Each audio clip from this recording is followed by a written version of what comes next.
right now in dentistry, what's something that you just think that universally needs to be rethought about in the dental industry to help us with some of the woes that we're facing in recruiting right now? I think benefits are going to be one of your number one things. I think that you're going to have to figure out a way to make yourself more competitive. And again, I understand, especially with PPO practices, that you are dealing with, less reimbursement, depending on which insurances you're taking, lower reimbursements than you have in the past. And I understand that supply costs are higher. I get that.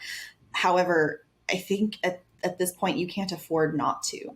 I feel like the amount of productivity you're losing by not having certain positions filled on your team, I think the burnout that creates on your other team members and makes them want to leave.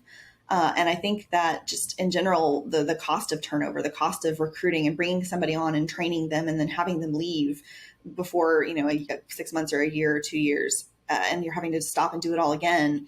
The stats on that are extraordinarily high. I want to say it was Gallup as well that put out 33% of the first year's annual salary is what the cost of turnover is for each percent. Wow. I would be a little bit more conservative in dentistry because y'all are likely not, hiring in-house recruiters. You don't necessarily have headhunters for every position. You're putting posts on Indeed and dental posts on Facebook. And so that side of things isn't going to cost you as much.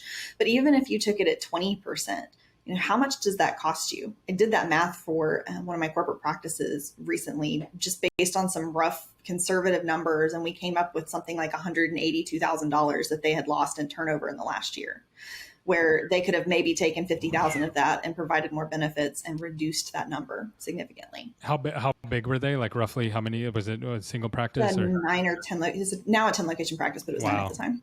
Wow. Okay. And then I was same question for retention. So one thing that dentistry just needs to rethink, is it again benefits, the same thing? I would think so, benefits, but then just culture and mindset. This employer mindset, some practices are great. Some dentists are fantastic at being leaders. They are just people and their teams love them. I have many clients like that, and they're just my favorite people to work with. It's one of the reasons I love working with dentists. But I also hear and get on Facebook and some of these groups, and I see some of the conversations that people have and the comments that are made about their team. And I'm like, oh my goodness, that carries over to your team. Those negative thoughts that you have are going to be perceived by your team, whether you think that or not, that, unconscious bias you may have for your team, or just whatever disdain you have, it will carry through in your day-to-day interactions, and it will bring your culture down. Culture is a top-down concept. You can't have your culture shift happen at the bottom level. It has to come from the top. So if it's a DSO, your C-suite has to be on board with this positive culture that they want to drive forward.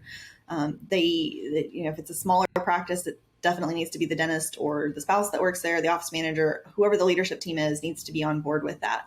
And that needs to be a significant part of your employer brand, is a positive, welcoming culture for your team.